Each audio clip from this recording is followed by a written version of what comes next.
নমস্তে বন্ধুরা, কিছুদিন পরে দুর্গোৎসব আসছে। এই দুর্গাপুজোকে কেন্দ্র করে যারা বাইরে কর্মরত তারাও বাড়ি ফিরবে।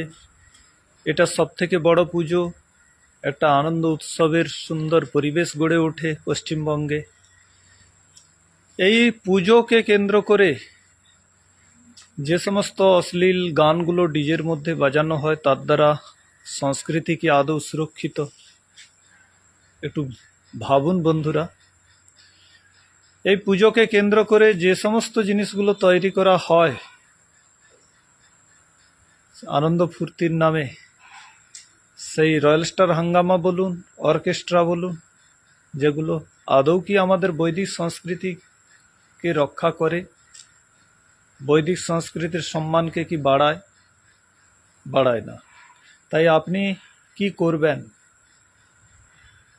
অর্থাৎ এই পুজোকে কেন্দ্র করে এমন কিছু কার্যক্রম আমরা রাখবো যার দ্বারা হিন্দু জাতির সুরক্ষা হবে এবং আমাদের সংস্কৃতিকে নিয়ে কেউ বিদ্রূপ করতে পারবে না, কেউ বদনাম করতে পারবে না।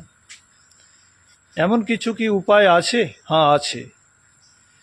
আপনি এই পুজোকে কেন্দ্র করে একটি কাজ করতে পারেন। যে সমস্ত আদিবাসী পরিবার যাদেরকে আমরা আপদে বিপদে তাদের পাশে গিয়ে দাঁড়াই না, বা যাদেরকে আমরা এড়িয়ে চলি, আমাদের কার্যক্রমগুলোতে ডাকি না, আমরা আমন্ত্রণ জানাই না, আমরা একটু তাদেরকে আমন্ত্রণ করব বা তাদের মাঝে যাব, তাদেরকে খাওয়া দাওয়ার ব্যবস্থা করে দেব। আর বদলে গীতা পাঠের ব্যবস্থা করতে হবে, শাস্ত্র চর্চা। কারণ জ্ঞান বিজ্ঞান ছাড়া কখনো কোনো সংস্কৃতি সুরক্ষিত হতে পারে না।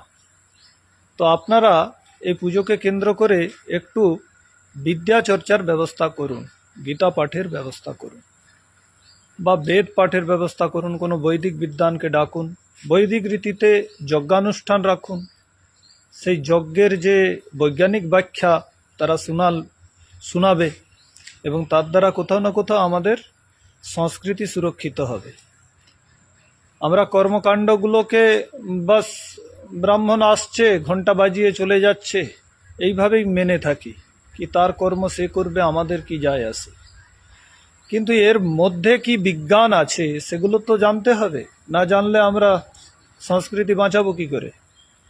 যজ্ঞের মাহাত্ম্য কি, যজ্ঞের উপকারিতা কি, কেন আমরা যজ্ঞ করি, কয় প্রকারের যজ্ঞ হয়, সে সম্বন্ধে অবশ্যই বৈদিক বিদ্বানই সঠিক ব্যাখ্যা দিতে পারবে। গীতার সঠিক উপদেশ কে দিতে পারবে? একজন বৈদিক বিদ্বান দিতে পারবে। তো তাকে আপনার ওই অনুষ্ঠানে ডাকুন, যার দ্বারা আপনার এই অশ্লীলতাগুলো বর্জন হবে এবং সংস্কৃতির রক্ষা হবে।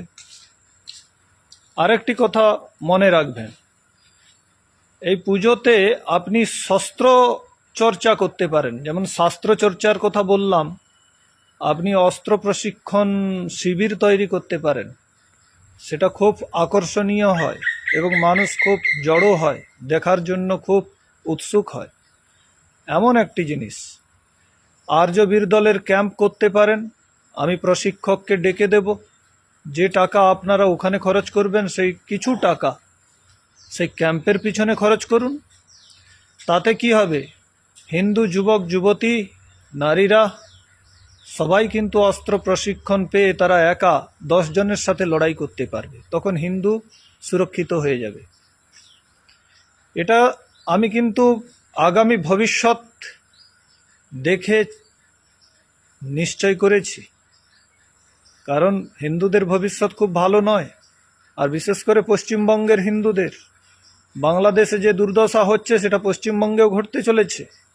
যদি নিজের অস্তিত্বকে বাঁচাতে চান তাহলে এই অশ্লীলতাগুলো বর্জন করুন। সে লোক আসুক না আসুক তাতে কিছু যায় আসে না, কিন্তু এই অশ্লীল গান ডিজে বাজিয়ে মদ মাংস খেয়ে নাচানাচি করা, উপদ্রব করা, এগুলো বন্ধ করুন। হ্যাঁ, নেচে নেচে তার মূর্তিকে নিয়ে আসা, আরে এটা কোনো নাচার জিনিস নাকি? যেখানে আধ্যাত্ম হবে সেখানে কোনো উচ্ছৃঙ্খলতার কোনো কোনো সম্পর্কই নেই। কোনো উচ্ছৃঙ্খলতা সেখানে শোভা দেয় না। তাই আপনারা এই সমস্ত কুরীতিগুলোকে বর্জন করবেন, কি নেচে নেচে মূর্তিকে নিয়ে আসা, সেখানে ডিজে বাজবে, খারাপ গান বাজবে, হ্যাঁ, এই জিনিসগুলোকে বর্জন করুন।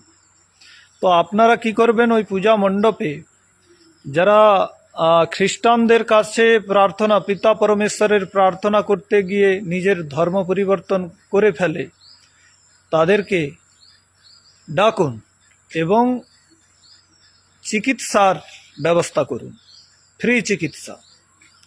তো ফ্রি ট্রিটমেন্ট দেওয়ার জন্য ডাক্তার ডাকুন, নেত্র যাঁচ শিবির লাগান, বা ওখানে আমাদের বৈদিক যে যোগ আছে, আপনি জানবেন রামদেবের যে পতঞ্জলির যে যোগ শিবিরগুলো হয় সেগুলো আপনি লাগান, তার দ্বারাও কিন্তু একটা সঠিক চিকিৎসা পাবে, সুস্থ হয়ে উঠবে। সেটা খুব আকর্ষক এবং প্রত্যেক ব্যক্তি তার রোগ সারানোর নামে চলে আসবে। দেখবেন যেখানে ভোগবাদ আছে সেখানে রোগ আছে, এটা মনে করবেন। পশ্চিমবাংলায় সব থেকে বেশি রোগী অপেক্ষাকৃত অন্যান্য স্টেটগুলোর থেকে। কেন? ভোগবাদে আছে মানুষ, যেখানে ভোগী সেখানে রোগী। তো তারা রোগ সারানোর জন্য পিতা পরমেশ্বরের প্রার্থনা সবাই যাবে কেন? আপনার ওখানে আসবে, ওখানে তারা চিকিৎসা পাবে, যোগাভ্যাস করবে, প্রাণায়াম করবে। আসন প্রাণায়ামের দ্বারা অনেক রোগ থেকে তারা ভালো হবে, মানে সুস্বাস্থ্য পাবে। এ ব্যবস্থা করতে পারেন। তারপরে শস্ত্র শিক্ষার জন্য আমি বললাম, ভাই আর্যবীর দলের ট্রেনিং দাও, আমি প্রশিক্ষক ডেকে দেব। আর অধিক টাকা আছে তো আমি বলবো আমাদের দেশের সুরক্ষা, ভবিষ্যতের সুরক্ষা যে গুরুকুল দেবে, গুরুকুলগুলোতে দান করুন। যেখানে শিবাজি মহারানা প্রতাপের মতো ব্যক্তিত্ব তৈরি হবে। আপনি নিজের সন্তানটিকে তো গুরুকুলে পড়াবেন না, কম থেকে কম ক্লাবে যে টাকাগুলো মজ মস্তি ফুর্তি করে উড়িয়ে দেন, সে টাকা কিছু তো দান করুন গুরুকুলে, তাহলে গুরুকুলগুলো বেঁচে যাবে। এটা করুন, এটা খুব শীঘ্র করুন, না হলে আপনি নিজের জাতিকে বাঁচাতে পারবেন না। এ সংগঠন একটা দিখাবা সংগঠন, বাস্তবে এটা সংগঠন নয়। আপনি ভাবছেন এতগুলো লোক একত্রিত হয়েছে পূজা মণ্ডপে পূজা দেখতে, হিন্দুরা সব এক হয়ে গেছে, তা না। যতক্ষণ না বিচারের দ্বারা একত্রিত হচ্ছে ততক্ষণ। ওখানে যদি কোনো একটা আপদ আসে, ওরাই সব পালিয়ে যাবে, দৌড়ে ভয়ে পালিয়ে যাবে। বিচার দ্বারা সংগঠিত করা আর এমনি মনোরঞ্জন উৎসবের দ্বারা সংগঠিত করা দুটোর মধ্যে অনেক তফাৎ আছে। মনোরঞ্জন ফুর্তি করার জন্য অনেক লোক, হাজার হাজার ভিড় হয়ে যাবে, লক্ষ লক্ষ ব্যক্তির ভিড় হয়ে যাবে, কিন্তু ও সংগঠন কোনো মজবুত সংগঠন নয়। ওদের উপরে আপদ এলে ওরাই ঘরে ঢুকে যাবে, কোনো আত্মরক্ষার ব্যবস্থা করবে না বা নিজের জাতির রক্ষার ব্যবস্থা করবে না। আর যদি বিচারের দ্বারা সংগঠিত হয় সে সংগঠন কিন্তু মজবুত সংগঠন, তার দ্বারা হিন্দু জাতির অস্তিত্ব বাঁচবে। তো তাই গীতা পাঠের ব্যবস্থা করুন, বিচার দেওয়ার ব্যবস্থা করুন। আর এই বিচারগুলো বিশেষ করে গুরুকুলে দেওয়া হয়, সেখানে আপনি অর্থের সহযোগিতা দেন, এর দ্বারা জাতির রক্ষা হবে। কিছু সামাজিক কার্য রাখুন, যেমন ধরুন যেখানে রাস্তাঘাট আছে, হয়তো কোথাও ভেঙে গেছে, সেগুলোকে মেরামত করুন। রাস্তার ধারে বৃক্ষরোপণ করুন, যেগুলো সামাজিক কাজ। ভাই, যে বস্ত্রহীন তাকে বস্ত্র দান করুন, গরিব ব্যক্তি খেতে পায় না তাদের খাওয়ান, তেলা মাথায় তেল দেওয়ার সংস্কৃতি বর্জন করুন। কি যার কাছে আপনি খাবেন তাদেরকেই আমন্ত্রণ জানাবেন, এটা ত্যাগ করুন। যারা বাস্তবেই অভাবী, খেতে পাচ্ছে না, বস্ত্র পরার মতো নেই, তাদেরকে অবশ্যই দান করুন। এইভাবে আপনি মানে এই যে দুর্গা উৎসবটাকে একটি সাংস্কৃতিক উৎসবে পরিণত করতে পারবেন এবং হিন্দু জাতির রক্ষা করতে পারবেন। সবাইকে আমার নমস্তে।